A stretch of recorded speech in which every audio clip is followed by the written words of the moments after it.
Hello all, welcome to yet another live session of Narayana IAS Academy. So as all of you know, this is Sureka Bhaskar right here to present the daily news analysis.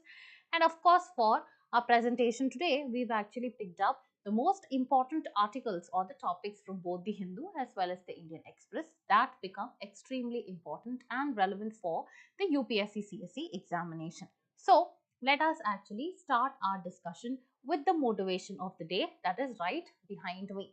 So what does the motivation actually say is that you cannot climb the ladder of success with the hands in your pocket.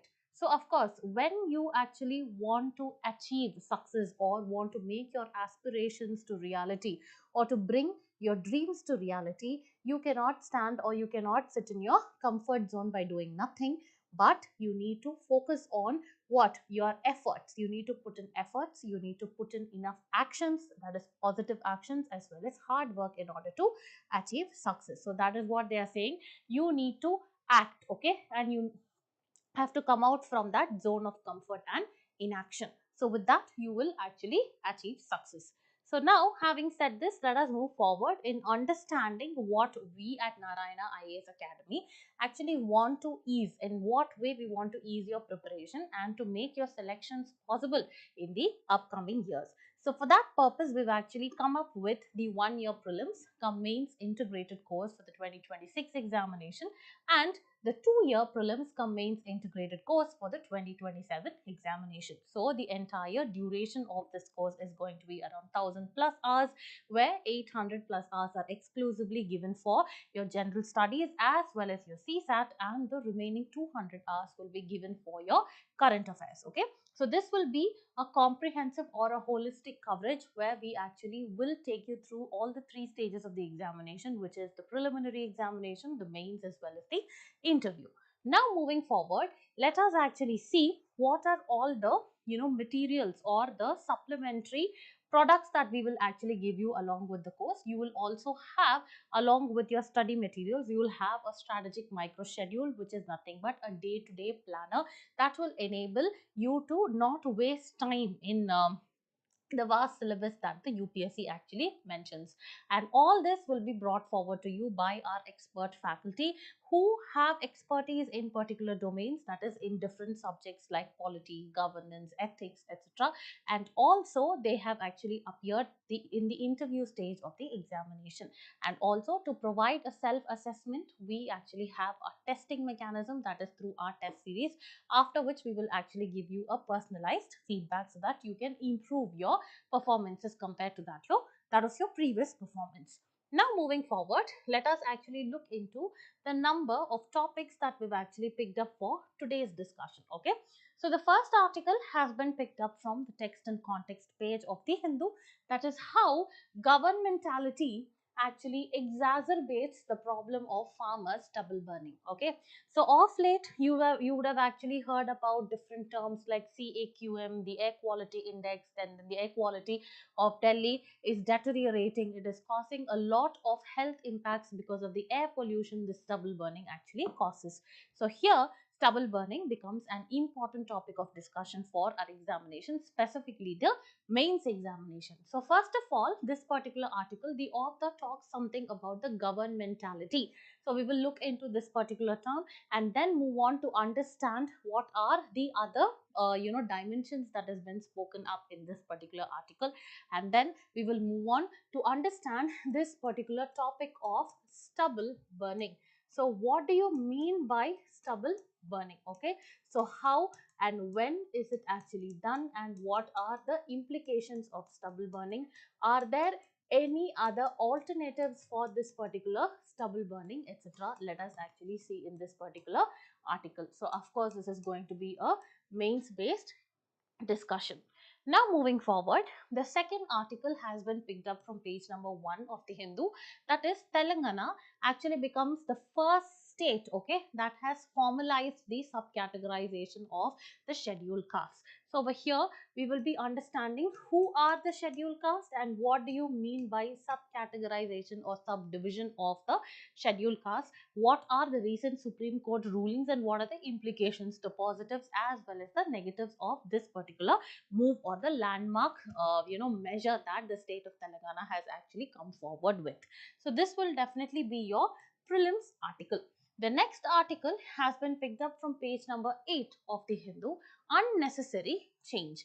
So here we will be discussing about how the Data Protection Act of 2023 is being amended and how that actually impacts or affects the Right to Information Act of 2005. So here we will be discussing about what do you mean by right to information and what is this legal framework that is protecting it, that is Right to Information Act of 2005, and how it actually got amended in 2019 and what are the provisions that actually changed and what are the recent changes that are brought about in the Digital Data Protection Act of 2023 and how it impacts. This is what we will be discussing. Okay, so this also forms an important part of your prelims discussion.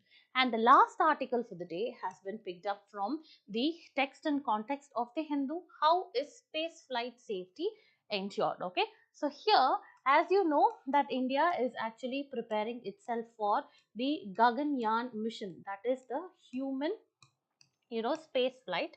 Here we will look into how safety of the crew is actually ensured and what are the lessons that India is actually taking from the successful as well as the unsuccessful missions globally that have been launched so far. Okay, so these are all the articles, and towards the end of the section we will actually solve a mains approach answer, and followed by which we will solve the MCQs, that is based on today's discussion as well as yesterday's discussion. Okay, so now let's actually quickly move forward to our first topic, how governmentality exacerbates the problem of farmers' stubble burning.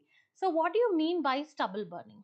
Once you actually have the crops like the paddy or the wheat, so imagine this is the crop that is actually grown and here you have the wheat or the rice. So these are the grains. Okay, so after the harvest what happens is that this particular portion of the crop goes away after harvest. Okay, so what is left behind in the field is this short stalk of the crop. So short stalk of the crop, and this is actually called as the stubble, which actually remains or it is left over after the harvest of the paddy as well as wheat. Okay, so what happens is that before the next cycle, that is once rice is harvested, what happens? It is actually time to sow the wheat. Once wheat is actually harvested, what happens? The cycle actually comes, that is the time will come to sow paddy. So that is why what happens, there will not be enough time for the farmers to clear up this stubble. Okay, so what they do is they burn this stubble, and here this burning actually releases a lot of obnoxious gases, which actually includes carbon monoxide, it includes carbon dioxide, it actually has nitrous oxide, it has sulfur dioxide, and then it also has VOCs. Okay, also it has particulate matter 2.5, particulate matter 10, etc. All these actually result in air pollution. Okay, air pollution, and of course it actually causes an impact on the health of the people, also impacts the soil. Okay, so this is what is the cycle of issues that is actually caused by this stubble burning by the farmers. But one positive thing is that this burning of the stubble also actually acts to be a good source of manure for some crops. Okay, so this is what is the issue of stubble burning. So we will talk about what is stubble burning, as we already spoke about it, and also the impacts of stubble burning, which is important for both your prelims as well as the mains examination, and for the mains specifically under environment and ecology section, that is pollution, air pollution, and also under GS paper 2 government intervention as well as policies. Okay, now let's move forward. There has been a question that has been asked in the 2019, that is, when you burn a crop, what are the gases that actually gets released into the atmosphere? So not only do you have to know about the concept of stubble burning, but also you should know what are the implications that it actually has on the environment as well as the human health. Okay. Now moving forward, let us see why this topic is in the news. There has been a recent study that had been conducted by the Indian Institute of Management, Amritsar. This actually examines the issue of stubble burning in North India, particularly in the states of Punjab, in the states of Haryana, as well as in Uttar Pradesh. Okay. So it says that it is not only the fault of the individual, or it is not only the fault of the farmers, but it is also a systemic problem, because there is a concept of governmentality and the market failure. So what do you mean by governmentality? This is nothing but any move that is taken by the government in order to subtly or indirectly influence the citizens' behavior. Okay, so any action that the government actually takes in order to influence the citizens' behavior rather than applying force or direct action, that is called as governmentality. So you can ask me how, why are we discussing about this governmentality in the MSP topic? Is that, I mean, sorry, in this what to say, stubble burning topic, is that, see, government actually gives MSPs, right? So what is MSP? This is the minimum support price that the government is giving to the farmers in order to grow or to produce the paddy, or you can say wheat. Okay, so more MSP or the financial support is actually given to the farmers in order to cultivate more paddy as well as wheat. So what happens is that here the farmers actually focus on producing more paddy and the wheat. So that is very natural, right?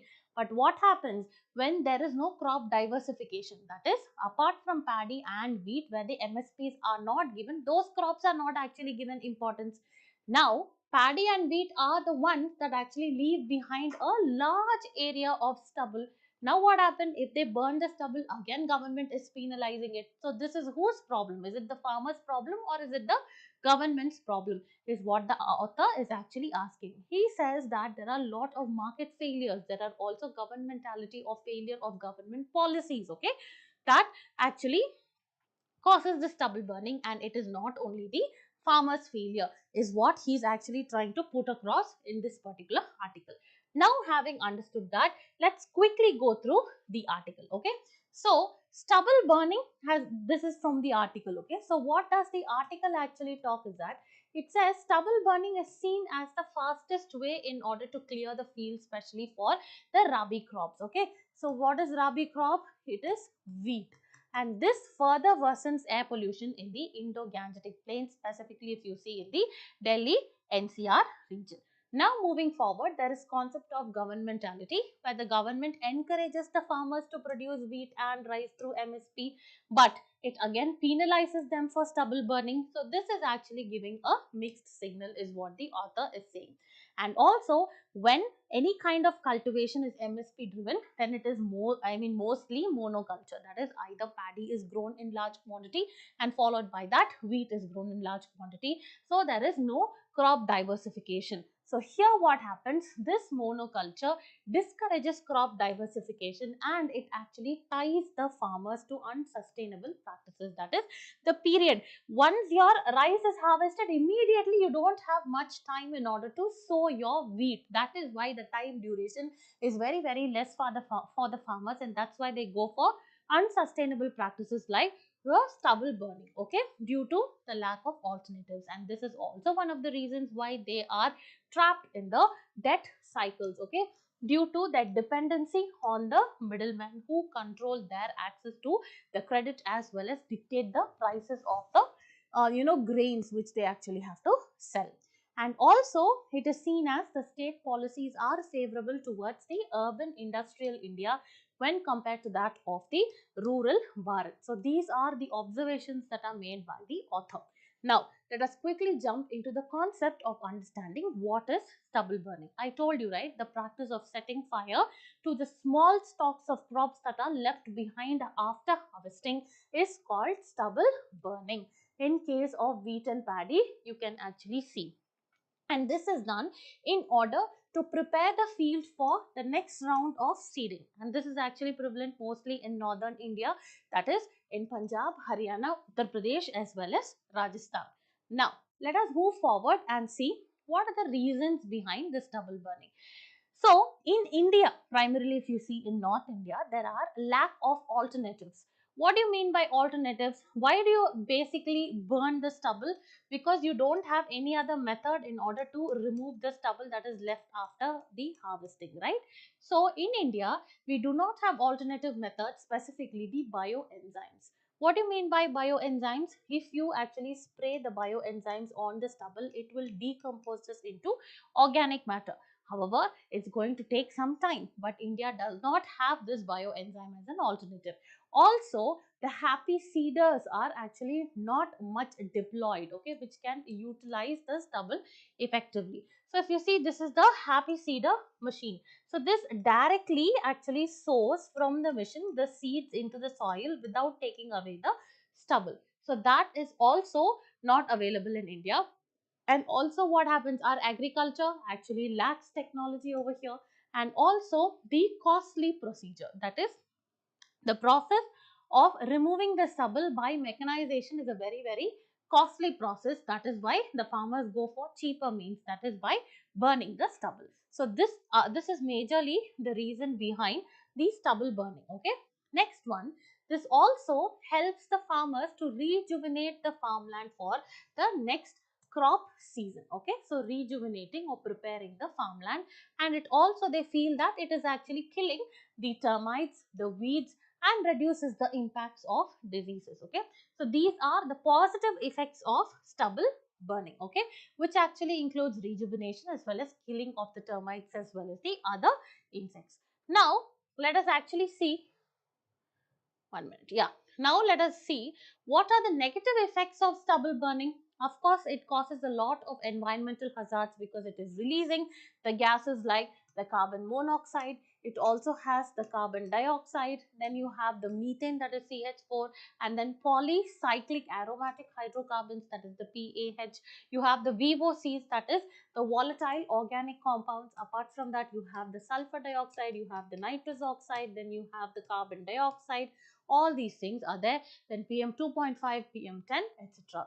Next one, it also impacts the soil properties because the heat that is actually generated during burning kills a lot of soil beneficial or soil benefiting organisms. Okay, and also because of that, it reduces the carbon content and the nitrogen of the soil. Next one, what are the health hazards it actually causes on the human beings is that a lot of skin irritation, then lot of severe neurological, cardiovascular as well as respiratory conditions like asthma, etc. is provided. And if you see, recent studies have actually suggested that the life expectancy in Delhi due to stubble burning has actually, what to say, decrease their life expectancy by around 6.4 years. Okay, so these are the negative effects of stubble burning.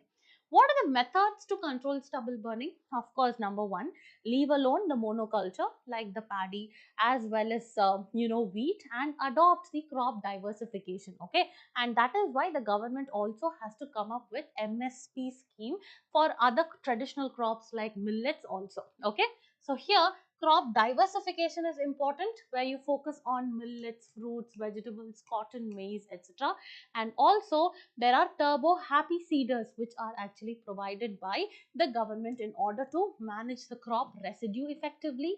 Next one, crop residue conversion actually has to be done. Okay, for that you need to provide incentives to the farmers, okay, for conversion of the stubbles into biofuels, into fodder as well as fertilizers. And there have to be heavy fines that have to be levied on the farmers who are actually burning the stubble, and they have to be penalized and they have to be excluded from the MSP scheme. So these are all suggested measures in order to control the stubble burning. And what are the government efforts? We saw, right, That is, there are around what to say, there are around 23,000 crop residue management machines that have been introduced. So this is an in situ method, and also creating awareness among the farmers is very, very important. Okay, and next one is commission on air quality management has been established in order to bring about the framework or action plan, and this is specifically useful for tackling this air pollution menace in the Delhi NCR region. The next one, biomass pelletization, that is, bring all the what to say, stubble together and convert them into pellets, that is small portions, rather than burning the entire plot. Okay, so bring these pellets. That is why the Ministry of New and Renewable Energy has been promoting this biomass co-firing also, along with biomass pelletization. What do you mean by co-firing? Pelletization, you make small pellets like this and then you actually burn. Okay, and next one is biomass co-firing, is you burn these pellets along with coal in thermal power plants. Okay, so that is actually called as biomass co-firing. Okay, in order to recover energy and to control stubble burning also. Now moving forward, let us actually see what are the alternatives to the stubble burning. So that is, in case you are not burning these stubbles, what are the alternate methods in order to get rid of the stubble? Is that first one, bioenzyme PUSA. So this has actually been an innovation, or it has been discovered by the Indian Agriculture Research Institute. That is, once it is sprayed, it takes 20 to 25 days in order to decompose the stubble into the organic matter or manure, and that improves the fertility of the soil. Okay, and also it actually increases the carbon and the soil health, and also reduces the fertilizer expenses for the next cropping cycle. Next one, we need to follow very successful models, for example, the Chhattisgarh innovative model. Okay, so this is actually an experimenting model that actually resulted in the setting up of Gautams. Okay, what do you mean by Gautams? These are the 5-acre plots. Okay, so 5-acre plots.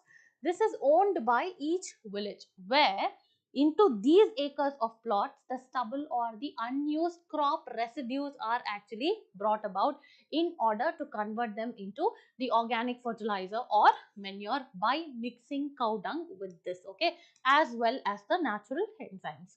Next one is additional alternative uses. That is, here instead of using the what to say, stubble, we can also have what to say, we can use stubble. Instead of burning the stubble, we can also use them as cattle feed. You can also use them as compost manure, and then it can be used for roofing purposes also in rural areas in order to maintain the temperature. Next one, it can be used as packing materials, preparation of papers, bioethanol, and so on. So these are the alternatives to stubble burning. So what can be the way forward? You need to develop a market where you have the stubble based products and the bioenergy pellets and the animal fodder. There have to be strict bans on the burning. There have to be incentives that is given for your stubble utilization, and also your pricing mechanisms, whether it is your MSP or not, in order to ensure that there is crop diversification. There has to be transparency as well as accountability in the pricing mechanisms. This has to be established, and also awareness among the farmers actually have to be there, and they have to be educated about the stubble burning, how it is a threat to life, at the same time how alternatives can be increasing the fertility of the soil has to be told to them. Next one, use improved seed varieties. Okay, that is short crop duration varieties, or the short duration crop varieties of paddy, like the Pusa Basmati 1509 as well as PR 126, and wheat. All these actually matures quickly, so that you have enough time to clear your fields without burning the stubble, in order to improve the quality of the soil also. All this is the way forward. So now we've actually discussed a very big topic, that is stubble burning. Okay, so what is it? We discussed about stubble burning. We discussed on what the stubble burning is all about, and then we also spoke about why stubble burning is actually done, and what is the concept of governmentality and the policy or the market failures that is actually taking place. That is, we spoke about MSP in particular. Also, we spoke about what are the implications, that is good and the bad, of the stubble burning, that is good as well as bad. And finally, we saw what are all the suitable alternatives for this particular stubble burning. And finally, we saw what are the government efforts that have been taken so far, in situ, etc. And finally, we saw what is the way forward in order to address this menace of stubble burning in India. So now we've actually finished this particular mains topic. Now let's quickly deal with the second article. Telangana formalizes categorization of SCs. We already know, right? The vulnerable sections of the population, particularly the scheduled caste and the scheduled tribes, in order to uplift them, what has happened? The constitution itself actually provides for reservation. Apart from that, now there is a major concern in this particular group, that is scheduled caste is a community. Under that, what happens? There are certain classes or subclasses of the scheduled caste itself who do not get the benefits. There are only certain sections who have the monopoly of reservation and others don't get the benefits, and that is why the state of Telangana has actually come up with this sub-categorization of SCs and STs. This is nothing but a subdivision, or further breaking it into smaller groups. So breaking the entire SC community into smaller groups so that there is equality or equal sharing of benefits among all these factions. Okay, so this is what is called a sub-categorization of SC and ST, and we'll be discussing about reservation also. So this is important under constitution for prelims as well as for the mains examination under GS paper 2, government policies and interventions. Okay, so sub-categorization is nothing but if you have SC community, as such the reservation and the benefits of reservation is given, but in order to address those further marginalized sections, okay, of which are actually underserved, they are further sub-categorized. Okay, so that there is share of opportunities and benefits. Now moving forward, in 2016 there has been a question in the mains examination, that is, why are the tribals in India referred to as the scheduled tribes? Indicate the major provisions enshrined in the Constitution of India for their upliftment. So tribes actually come under the vulnerable section of the population, so it is very important. So Telangana has recently, or it is the first state to issue a gazette notification. So the notification was under the Telangana Scheduled Caste Rationalization of Reservation Act of 2025. You can mention this as a case study also. So rationalization of reservation. When there is reservation, it has to be rational. It has to address all the underserved or the further marginalized section of this particular community. That is why Telangana has brought in and has classified the scheduled caste into three based on various social, economical as well as the educational parameters. Okay, where group 1, group 2 and group 3 are there. Under group 1, 15 most backward subcastes, which actually comprises of 0.5% of the population, have been given 1% reservation. Next one, 18 moderately benefited subcastes are given 9% reservation, and 26 relatively better off subcastes are given 5% reservation. Okay, so this is important. Next one, this actually follows the 2023 judgment of the Supreme Court. What did the Supreme Court said? It said that sub-categorization of the SCs are constitutionally valid. Okay, so that there is more equitable distribution of reservation benefits among the more marginalized within these communities. Okay, so this is the background of the recent sub-categorization of SCs, and Telangana has actually become the first state. Let's see. What do you mean by sub-categorization of subdivision? This is nothing but dividing a larger group like the SC or the ST into much more smaller groups based on some social or economic or educational disadvantages that they face. This actually aims to ensure that there is the affirmative action, or that is any government policies benefit, and these benefits, the government policy benefits, actually it is distributed more equitably among the most marginalized group within these communities itself. Okay, So this is called as sub-categorization or sub-classification. Now, what is the history behind it? So reservation per se has been, in the historical debate, right? So it has been long in history and it is rooted in India's caste system, and the subsequent affirmative action policies have been designed in order to address the social inequality. So there were a lot of social inequalities. That is why there was something called as the caste based, or you can say the community based reservation was actually brought about. Community as in, I mean the SCs as well as the STs and the OBCs. Okay, so that is why it was brought again. And here the constitution actually provides for the identification and protection of both the scheduled caste and the scheduled tribes under articles 341 and 342 of the constitution. So this actually empowers the president in order to notify. So president will notify who are the groups who actually belong to the SCs as well as the STs, and the parliament can actually amend the list. Okay, this is very, very important. Okay. Now let us see what are all the Supreme Court judgments. So there were two judgments. One in 2004, that is E.V. Chinnaya versus State of Andhra Pradesh. Here the Supreme Court actually ruled that the sub-categorization of the SCs and STs were actually not constitutional, and that it says that these groups should be treated as a homogeneous unit. They said already there has been reservation that is given separately for the SCs, that is given for the STs.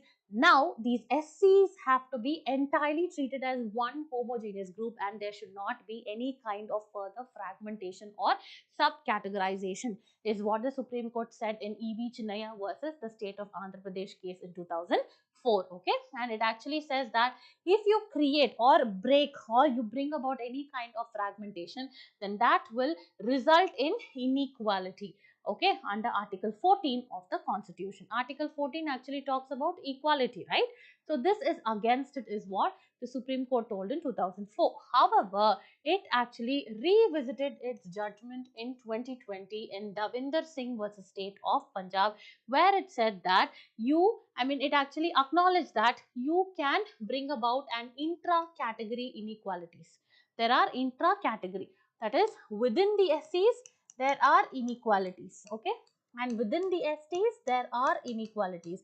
That is why it actually overturned or reconsidered its earlier judgment, and it actually upheld the recategorization, the sub-categorization of SCs and STs. Okay, so this is the legal context. Now let's move forward. What are the arguments in support of the sub-classification?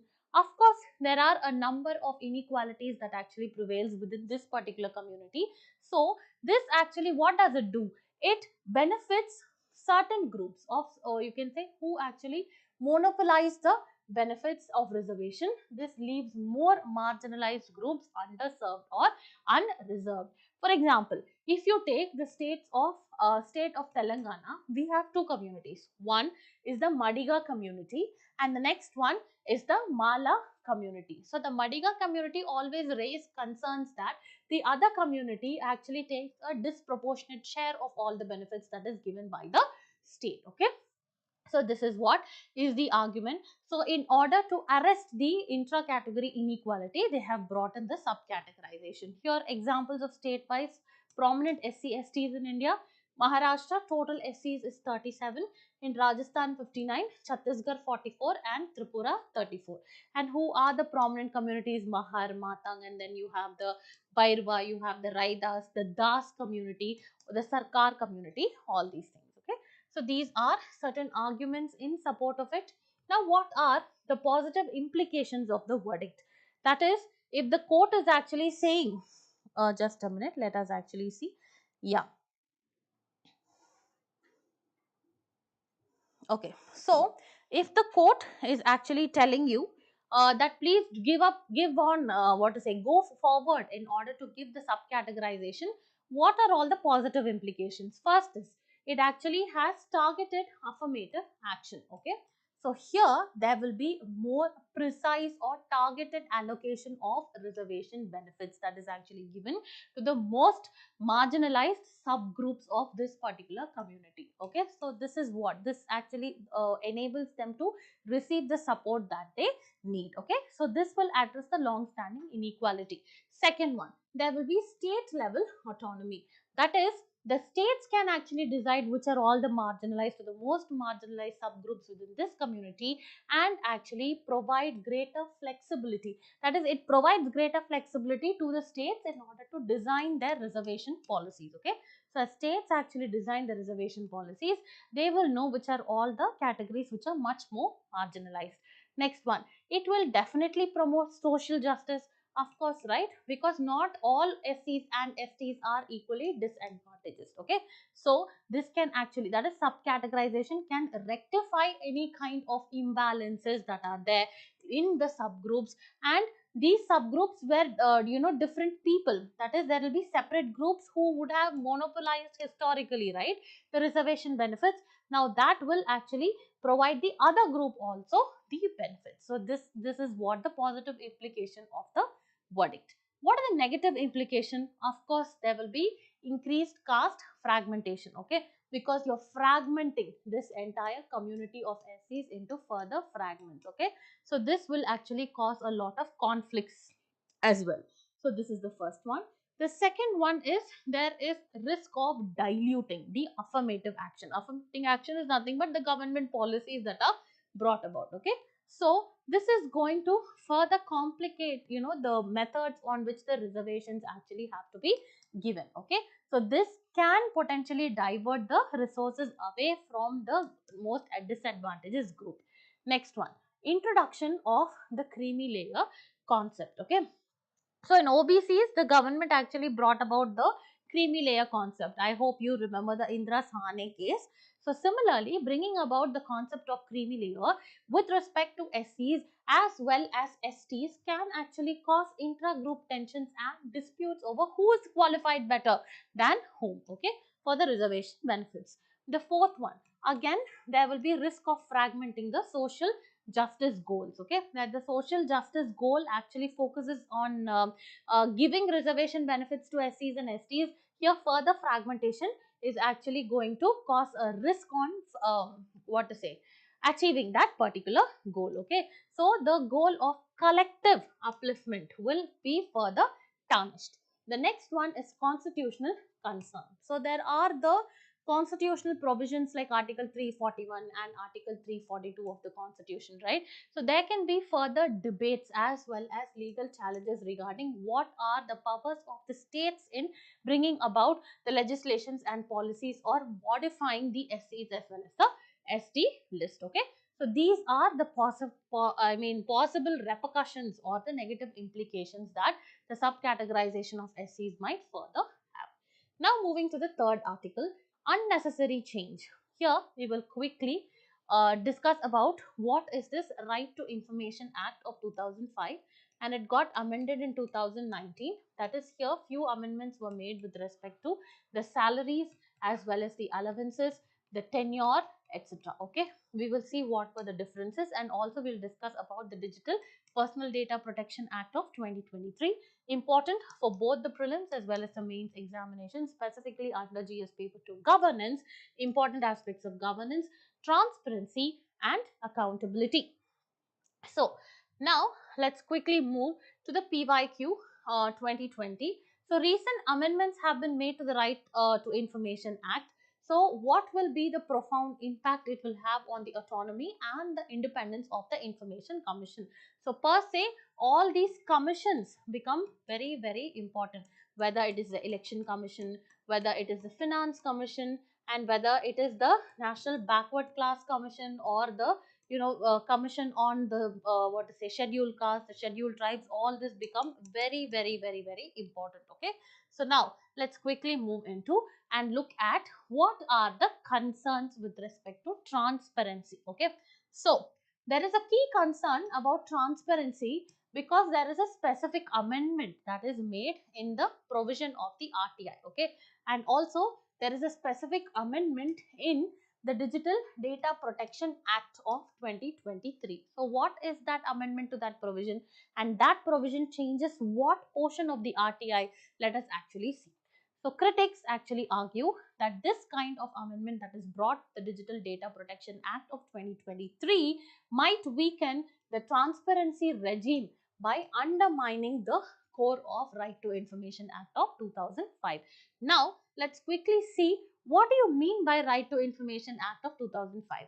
You know the scope, right? This is, it basically covers the central, the state as well as the local government bodies. So this also includes all the ministries, the departments as well as agencies. So this applies to all the bodies that are substantially funded by the government. This also includes the non-governmental organizations, and it also, apart from ministries, departments and agencies and NGOs, it also extends to all the public authorities which are established by the constitution through the legislation or through the government notification or order. So first of all, you need to know what are all the bodies that actually come under the right to information.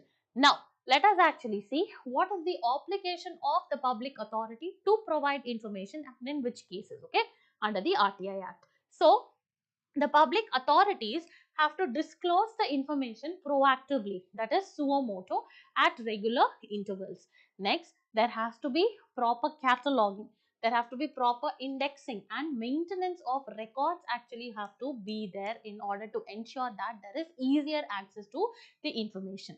Next one, they have to publish the information either on their website or on other similar platforms, okay, so that there is transparency with minimal information request. So from our side, let's actually not again and again request them to provide information. Rather, the public authorities must provide on their platforms itself or their websites. So this is the scope and the obligation of the public authority under RTI.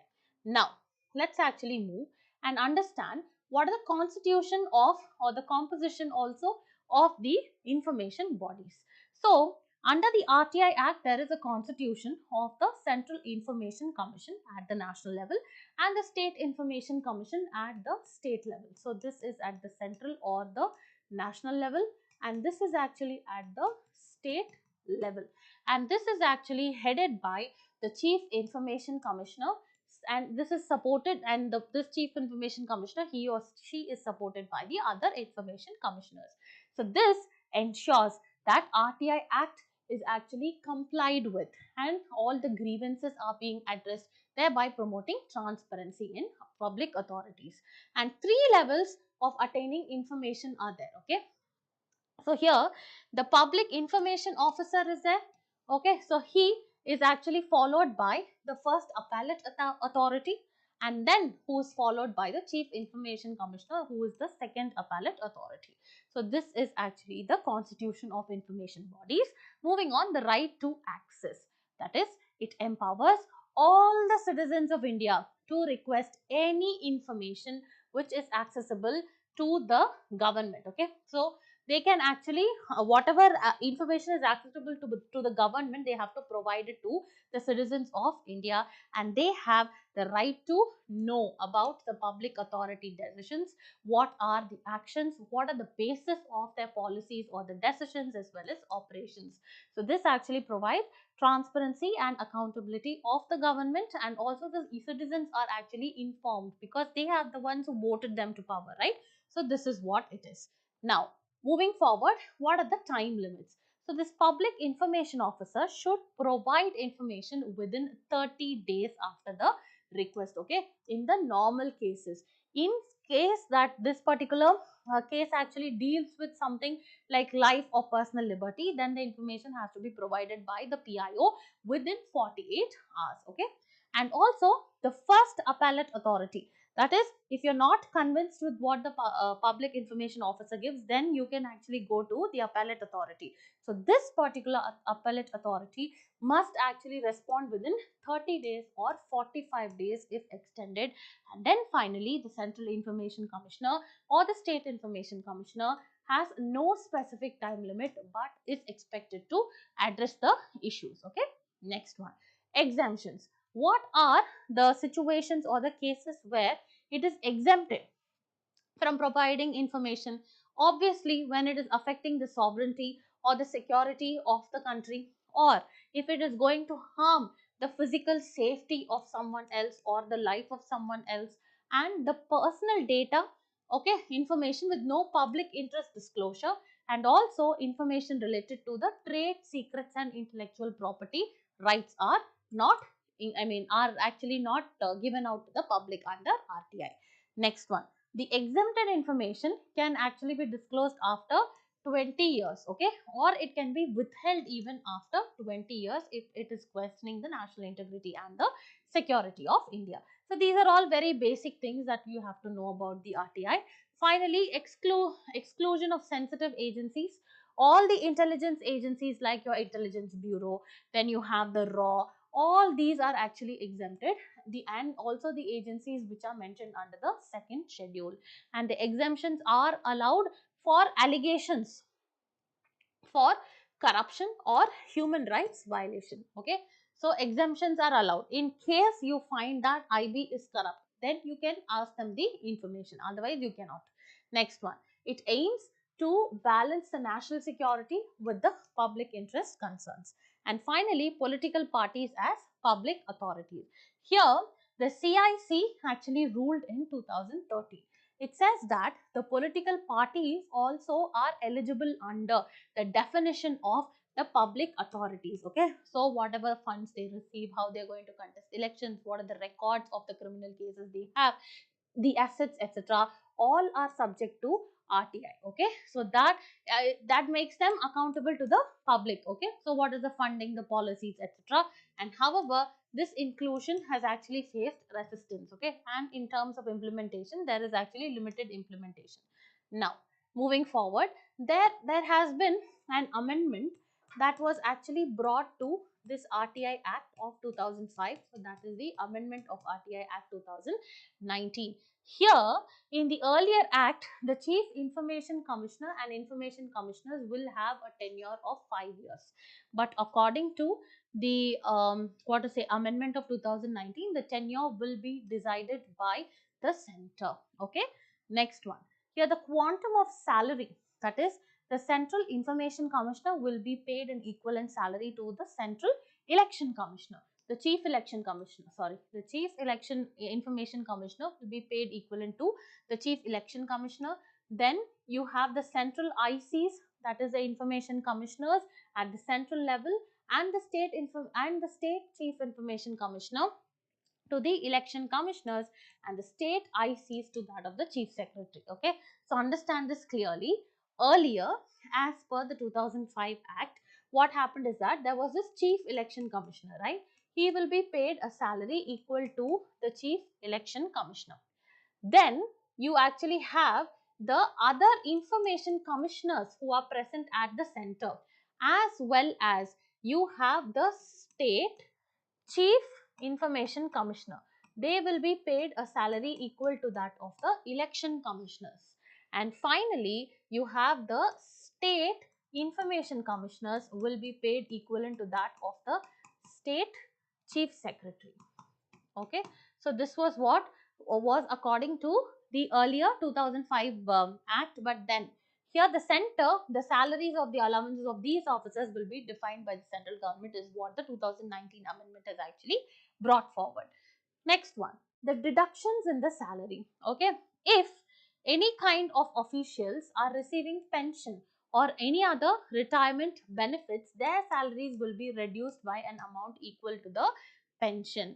But however, this clause was actually removed by the 2019 amendment. Okay, so here we've discussed about what is the RTI Act, what do you mean by right to information, what have been the Supreme Court ruling, what are the authorities, what are the bodies that are constituted, and also we saw the RTI amendment that was actually brought about in 2009. Okay, now let's move forward and see this Digital Data Protection Act of 2023. So digital data protection, of course, it actually aims to safeguard your personal data and establish accountability for the processing of the data, right? In order to have a digital trust. Next one, what is the background? This has actually established based on the 2017 Supreme Court judgment in K. Puttaswamy case. Okay, where it actually said privacy is a fundamental right, and also at the same time India needed a proper legal framework to regulate the personal data that is actually used by the government. So what are all the personal data of the individuals that are used by the government? For that India needed a legal framework. So what are the key features? There has to be consent based data processing, of course, and then the right of the individual principles that actually has to be there. Right of the individuals should be there, that is right to access, right to correct and delete the data, as well as withdraw the consent should be given to the individuals. And also there are different provisions, okay. Duties of data principle, where individuals must provide accurate information and must not provide proxy, that is you cannot impersonate others, okay, or you cannot act as others. Next one, obligations of data fiduciaries, okay, that is whichever platform is making use of your data must actually ensure the data minimization, and then there has to be a purpose limitation, there has to be a safeguard limit as well as the breach notification. Next one, the Data Protection Board of India, that is a regulatory body in order to handle all the complaints, to see whether everything is complied with or not, and impose penalties has to be established. Next one, penalties for violation. Of course, heavy monetary violations or penalties are actually there, up to around 250 crore for data breaches is actually imposed under this act. Next one, cross border data transfer. This is allowed for all the countries which are notified only by the central government, okay. So no data localization mandate. And government exemptions, okay. So government can actually give reasons for exemption of data in case of national security and public order. And finally, RTI amendment of section 44 clause 3, which removes the public interest clause in RTI for disclosing the personal information, okay. So this is what is the RTI amendment. Now moving forward, what has changed is what we will see, okay.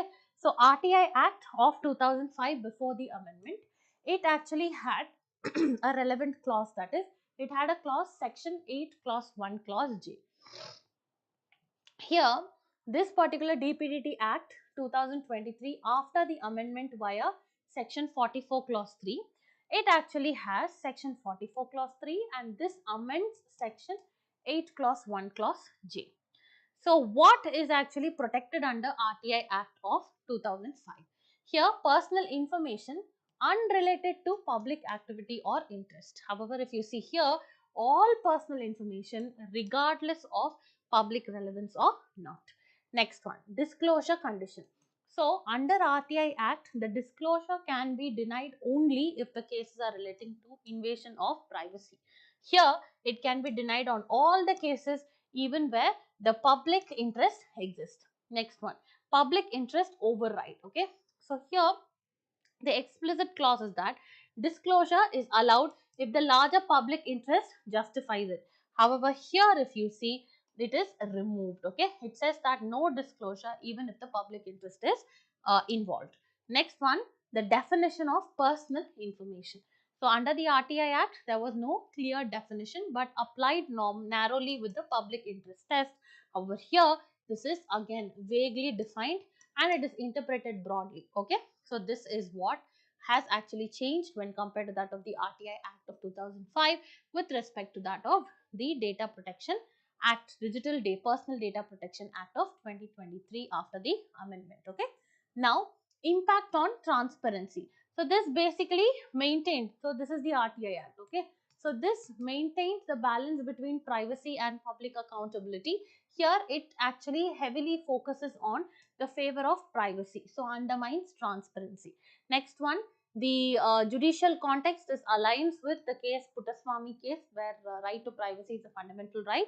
Here it claims to align, but it removes proportionality. Proportionality means what? The power of the government to impose something on you should be limited only. So that is what it is. The democratic implication strengthens participatory democracy, but here there's risks creating a culture of secrecy, okay. So under national security, they're just protecting something, they're maintaining something, some secrecy is what it is mentioned over here, okay. So now moving on to the last article, how is place flight safety ensured. So here we'll be discussing about Gaganyaan mission, the first manned mission. Okay, first manned mission by ISRO. Okay, so here how it is, how safety is required. Important for prelims as well as mains under GS paper 3. Okay, so now let us quickly see under science and technology. So here there have been questions asked with respect to that of space missions of India, starting from Mangalyaan, Chandrayaan, Gaganyaan, etc. So very important. And also, you know, privatization of space, militarization of space missions that India has done, success, or in case of accidents or in case of failure, what are the lessons that is actually learned, why it has failed, all that will be asked in your examination. So similarly, there was a question on the India has achieved remarkable successes in unmanned space missions including Chandrayaan and Mars orbiter, but has not ventured into manned space missions. So that is where Gaganyaan becomes very important. Okay, now let's move forward and see. So India's first human space flight mission is Gaganyaan. We know that, right? So India, in order, so that there will be a crew who will be actually going along with the spacecraft in order to make certain observations or study of the phenomenon in the space. Okay, for that India actually has to ensure safety of the crew members, okay, across all the 4 missions. The first one is launch. Next one is in the orbit. So first when they are launched, then when they are placed in the low earth orbit, then when there is study, and finally when there is actually re-entry into the space. So this is actually taken care by the ISRO. Okay, so this is, I mean, this particular body, Indian Space Research Organization, is actually taking observations on all the experiences that have been successful missions as well as the accidents that have happened to different space missions globally so far, in order to come out with a robust safety framework. Okay, so they are learning lessons from Apollo 1, Soyuz T10 as well as the Blue Origin NS-23. So this is not that important. And also ISRO has actually, it's conducting all the tested protocols and the advanced systems on what will actually provide more safety to the crew on this particular manned mission. Okay, so this is one. Next one, the Gaganyaan mission, we already saw, right? This is developed by ISRO and India's first human spacecraft mission. It's going to have human significance because, it's going to have a huge significance, global significance, because India is going to be the 4th country, followed by, it is actually following US, Russia and China, and in sending the manned mission to space. And the mission timeline is that there will be 2 uncrewed missions, that is G1 and G2, and 1 crewed mission, that is G3. All are approved by the government of India, and the expected launch of the crewed and the uncrewed is first part of 2025, followed by the later 2025. Now moving forward, what are the mission objectives is that first, human space capability, that is to safely launch, to safely sustain and return the human beings from the low earth orbit. Next one, foundation for the future mission. So this is going to lay a foundation for the future missions. Okay, so it will be a groundwork for the long-term human exploration program, human space exploration program. Next one, promoting science. This will actually further cultivate that inquisitiveness, okay, or the interest for the youth to participate in the STEM field, that is science, technology, engineering and mathematics field. Okay, so this is what it is. Now moving forward, the launch vehicle and configuration. The launch vehicle is actually GSLV Mark III, that is configured as, 1 minute, that was reconfigured as human related LVM3. So that is HLVM3. So here this HLVM3 will include additional safety enhancements. Okay, so it will actually have a crew escape system to ensure the astronaut safety in case of any kind of emergency. These are all basic things only you need to know. So this was given in the text and context page. So also we have a humanoid robot, okay, who will be going in the uncrewed mission G2. So nothing but a female looking humanoid robot has been developed by ISRO, is expected to fly on this uncrewed mission G2. And also the functions is, it will actually give us observation just as how the human is actually present over there, so that they can in performing the microgravity experiments over there, and also to monitor how are the cabin conditions when it is in space, etc. So this is what the Voyomitra is actually the name of this particular female humanoid robot. Okay, now moving forward, ensuring safety in human spacecraft, Gaganyan's multi-layered protocols. So the Gaganyaan mission actually will have multi-layered safety protocols across different 4 stages, right? The launch, in the orbit, as well as the re-entry. So multi-layered safety protocols. Next one, a crew escape system, that is the CES, on the human related LVM-3 rocket. Okay, so here pull the crew module away during the emergencies, and how the crew module is actually pulled away during emergency, using low and high altitude escape motors. Okay, and also in case of emergency there is also sea splashdown. Okay, this is how the NASA scientist Sunita Williams and all had come, right? The sea splashdown. Next one, the orbit. So during the orbit phase there will be service and the crew modules, they will operate together, and in case of emergencies, what happens, the thrusters and the propulsion systems will be there. Next one, during re-entry there will be a heat shield, because there will be like thousands of temperature, right? So, and a 10 parachute system will be there that actually slows the descent before the sea landing. So how it is going to be during the launch, how it is going to be during the orbit, how it is going to be during the re-entry is what has been discussed in this particular article today. Okay, so this will actually be a safety in human space flight. Now let us see the mains practice question. Stubble burning is not merely an environmental issue but a result of systemic policy as well as market failures. Discuss. Of course, stubble burning, as we say in North India, especially in the states of Punjab, Haryana, as well as Rajasthan, it severely impacts air quality, specifically in the Delhi NCR region. However, it should not be seen as a farmer's fault, but also it should be seen as a governmentality issue, that is the government policies which are, changing or influencing the citizens' behavior. Okay, so that is what you have to see, and also because of market shortcomings.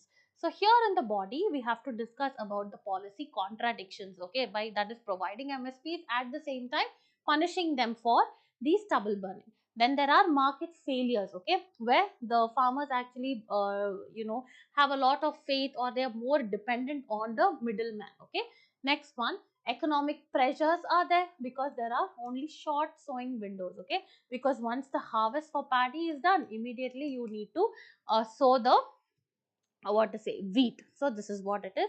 Next one, there are also environmental and health impact, and in order in to bring about, I'm sorry, yeah, in order to bring about the menace of stubble burning down, what we need to do, we need to promote the stubble based products, or you can say a market which is conducive of the stubble based products. Also you have to incentivize the farmers, educate the farmers, provide them alternatives, and also strengthen awareness and access to eco-friendly technologies, and finally curb the aspirational consumption via cultural engagement. So these are all the methods. So this is your approach answer, and the conclusion is there have to be structural reforms in the system itself, in the agricultural policy, be it the marketing systems. There have to be changes which are made there, okay, rather than punishing and penalizing the farmers. Okay, so this is what it is. Now moving forward, let us actually solve the prelims practice questions. Okay, so the first question, with reference to Africa India key maritime engagement. So Africa India key maritime engagement 2025, consider the following. It is a trilateral maritime exercise between India, South Africa and Tanzania. No, it is not trilateral. However, it is multilateral, and you actually have 10 nations over here, including India. You have South Africa, then you have Mauritius, and then you have Seychelles, etc. Okay, so you have all these things. So it's not a trilateral exercise. The initiative aligns with India's vision of Mahasagar, that is mutual and holistic advancement for security and growth across regions. Yes, this is actually correct. Okay, so since only statement 2 is correct, there is only one option, that is B only. Now, let us actually move forward. The second question, with reference to India's indigenous Mk2A, this is laser directed energy weapon, that is laser DEW. Consider the following statements. The system can engage multiple aerial threats within seconds using high precision laser targeting. Yes, this is correct. It is designed to operate only during daytime. Only. Most of the times, this only statements are wrong. Okay. So this is actually wrong under clear weather conditions. No, it can actually do it in all weather conditions. So this is wrong. Next one, the system demonstrated capability to disable the surveillance equipment like antennas and sensors. Yes, this is correct. So 1 and 3 are correct. So your answer will be option C. Okay. Now moving on to the third question. With reference to conservation of traditional seed varieties in India, consider the following. So, traditional seed varieties contribute to agrobiodiversity, correct, and are often more resilient to climate stress. Okay, whether it is drought or floods, yes, it is resilient. So, first one is correct. Unlike hybrid seeds, traditional varieties can be saved and reused by the farmers without losing their productive capacity. No, they cannot be. Okay. And then the government procurement policies and minimum support prices have historically provided strong incentives for cultivation of the traditional crops. For this, you need to actually give me the answer. You need to say whether 1 and 2 are correct or 1 and 3 are correct or 2 and 3 are correct. So, you need to know here what do you mean by MSP and what do you mean by traditional crops, whether they actually include the millets etc., or whether they actually include paddy as well as wheat varieties. You need to know and you need to answer this in the comment section.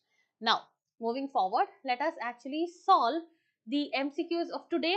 Let's not solve, let's see. With reference to the RTI in India, consider the following. So you need to know whether political parties fall or whether other agencies, whether NGOs or the agencies that are funded by the government prominently, all this whether they actually fall under the RTI or not is what you need to answer.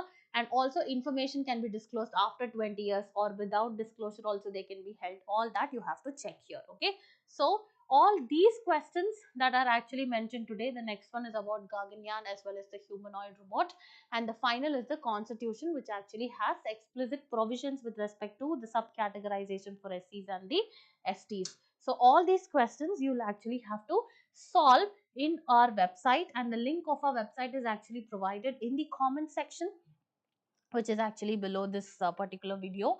And here we've actually with this come to the end of our DNA analysis, that is our daily news analysis is over. So for further updates as well as further interesting live sessions, please do like, share and subscribe to Narayana IAS Academy YouTube channel. Thank you, and I will meet you again tomorrow with another live session.